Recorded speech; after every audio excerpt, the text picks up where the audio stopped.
Hello, magandang umaga sa lahat ng mag-aaral ng ikalawang baitang.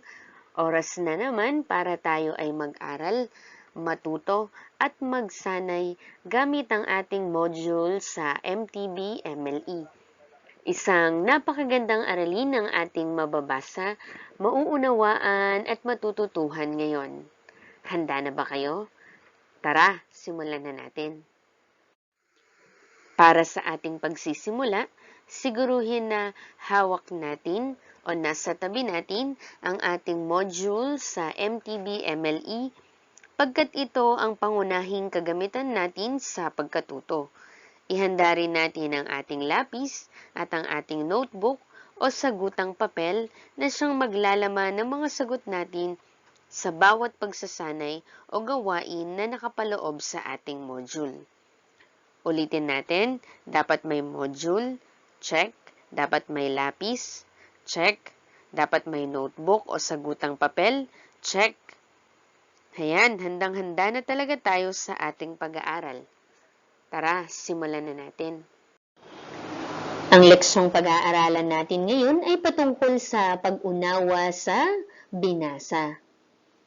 Alam mo ba na maipapakita mo ang iyong kasanayan sa pag-unawa sa iyong binasa sa pamamagitan ng pagsagot sa mga tanong na tumutukoy sa detalyeng tuwirang matatagpuan sa kwento tulad ng tauhan at tagpuan?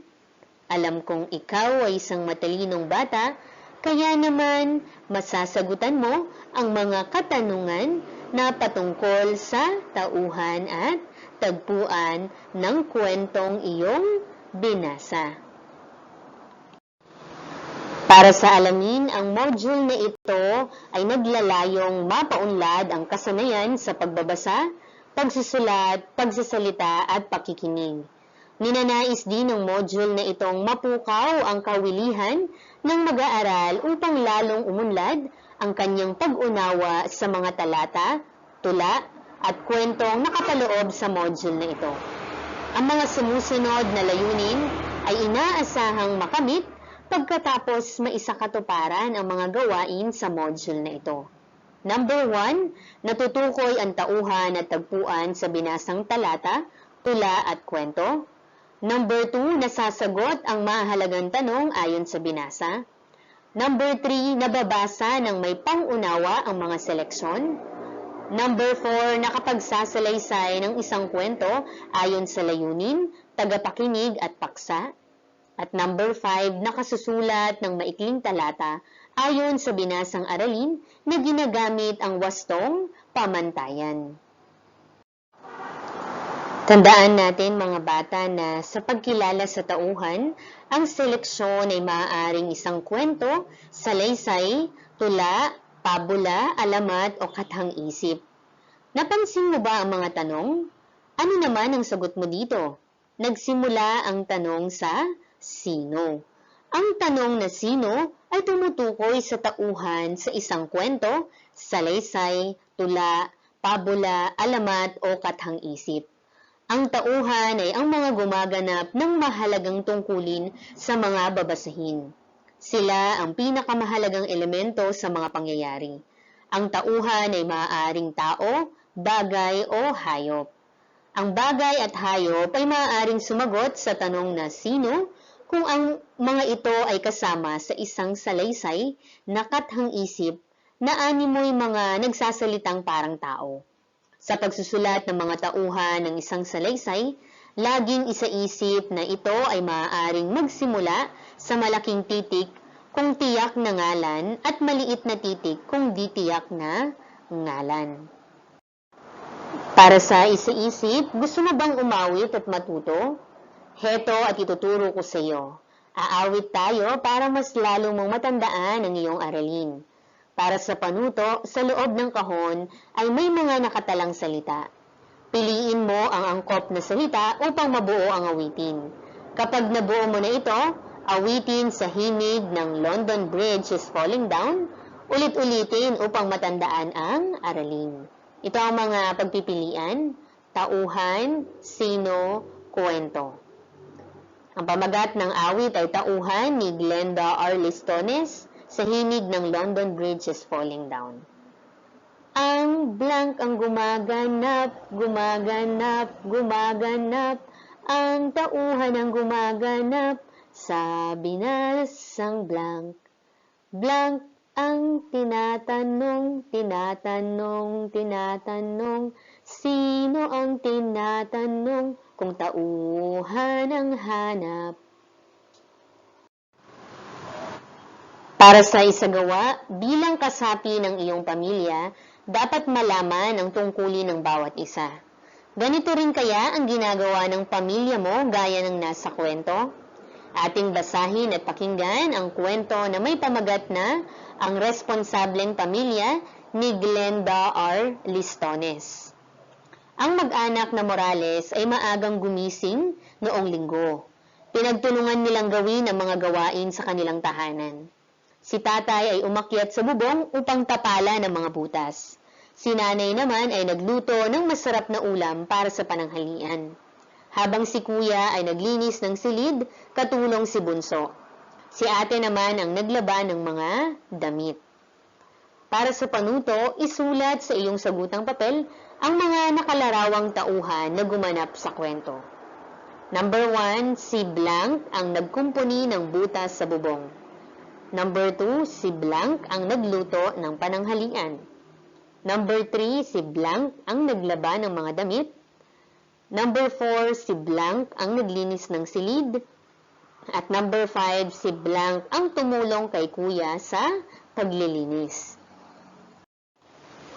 Para sa tayahin, basahin mabuti ang tula at sagutin ang mga tanong sa ibaba. Isulat ang letra ng tamang sagot sa sagutang papel. Ang pamagat ng tula ay Ang Aking Mga Alaga ni Glenda R. Listones. Sa aming bakuran ay nagtatakbuhan, aking mga alaga laging nag-aabang. Si pusa at si manok palaging nakalunok, pagkain kong sinandok di mo na iaalok.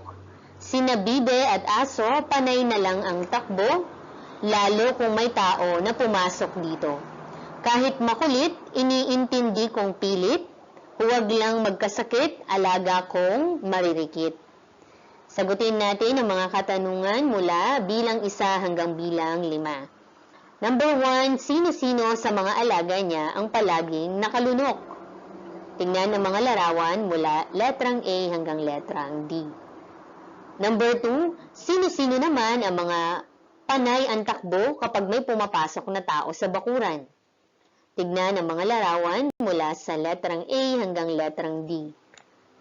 Number 3, ano-anong hayop ang nabanggit sa tula? Tignan muli ang mga larawan mula letrang A hanggang letrang D.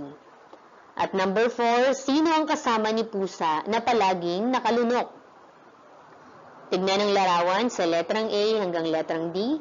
At number 5, sino ang kasama ni bibe na tumatakbo kapag may taong papasok sa bakuran? Tignan ang larawan mula letter A hanggang letter D. Tandaan natin mga bata na sa pagkilala sa tagpuan, sinasagot nito ang tanong na saan nangyari ang salaysay? Ito ay nangyari sa kantina ng paaralan. Ang kantina ng paaralan ay tumutukoy sa isang lugar. Ang lugar na pinangyarihan sa isang seleksyon ay tinatawag na tagpuan.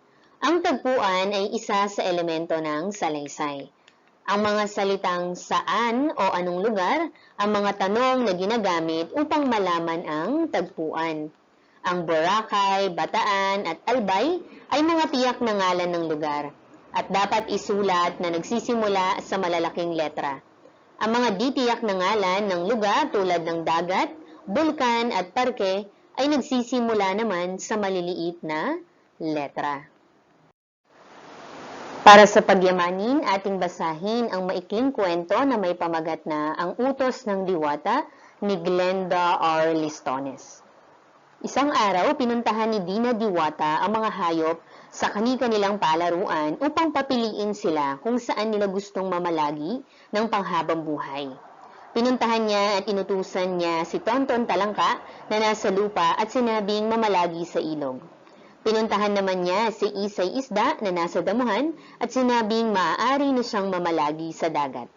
Si Bonbon Ibon na nakita niya sa puno ay sinabihang maaari na niyang pasyalan ang buong himpapawid.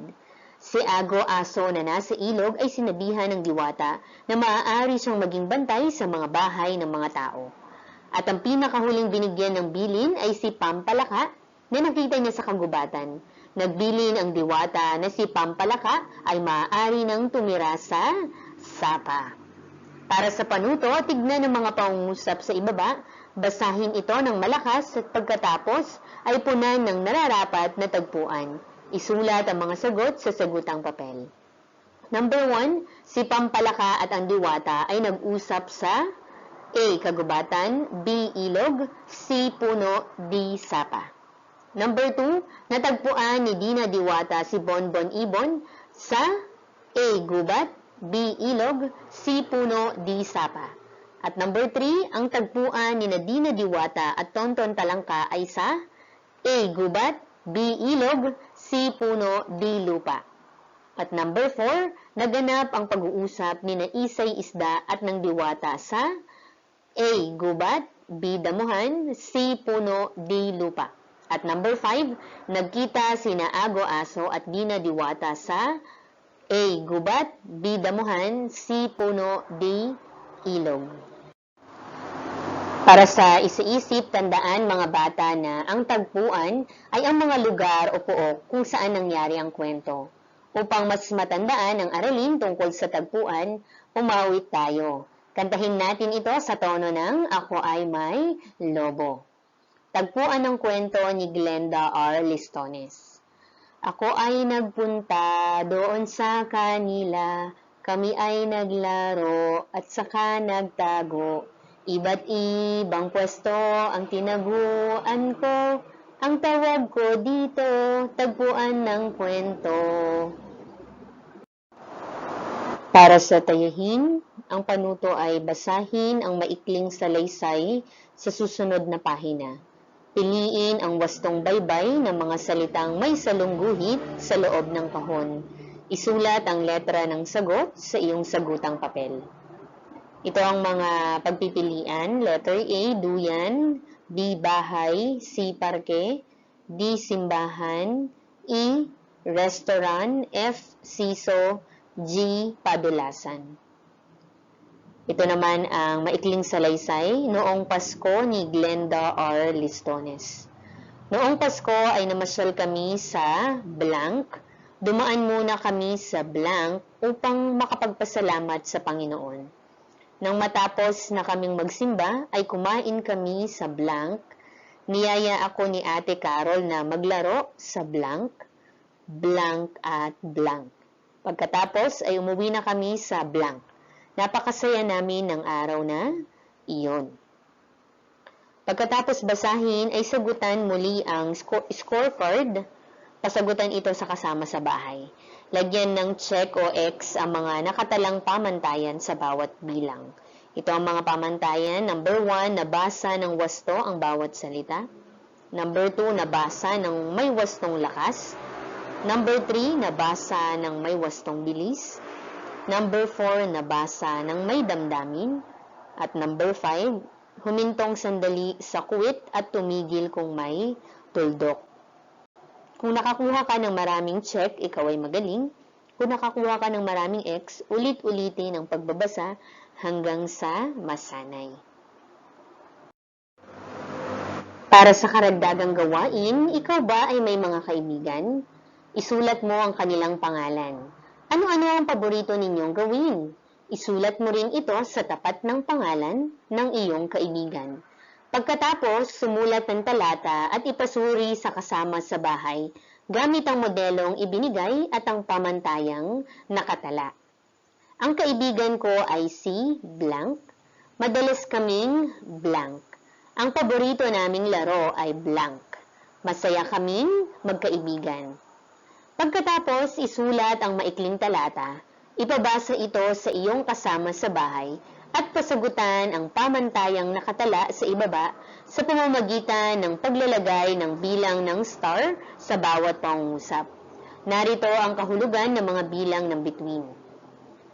Para sa bilang ng star, kung 3 ang star, ang kahulugan nito ay lahat ay wasto. Kapag 2 naman ang bilang ng star, may kaunting mali. At kapag may isang bilang ng star, maraming mali. Number 1, na isulat ang mga salita ng may wastong baybay. Number 2, na isulat ang mga letra ng tama ang hugis. Number 3, na isulat ng wasto ang mga tiyak na ngalan.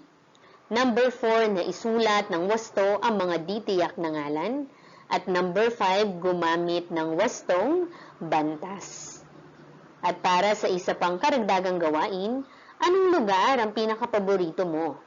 Iguhit mo ang lugar na ito sa sagutang papel at sumulat ng maikling talata kung bakit nagustuhan mo ang lugar na ito. Gamitin mo ang talata sa ibaba bilang huwaran. Ipakita at ibabasa ito sa iyong kasama. Noong blank ay nagpunta kami sa blank. Ito ang paborito kong lugar dahil blank. Ang saya-saya ko nang naroon na ako. Ako ay naglaro, kumain at blank doon. Sana makabalik pa ako sa blank para makapagpakuha uli ako ng larawan dito. Kailan kaya ako makababalik doon? Pasagutan ang scorecard sa kasama sa bahay, lagyan ng wastong bilang ng puso ang bawat pangungusap. Kung 1 puso, magaling. Kung 2 puso, mas magaling. At kung 3 puso naman, pinaka magaling. Para sa unang bilang, na isulat ang wastong baybay ng mga salita. Pangalawa, na isulat ang talata ng may wastong bantas. Pangatlo, na isulat ng wasto ang tiyak na ngalan. Pang-apat, na isulat ng wasto ang di tiyak na ngalan. At panglima, na isulat ng malinis at maayos ang talata.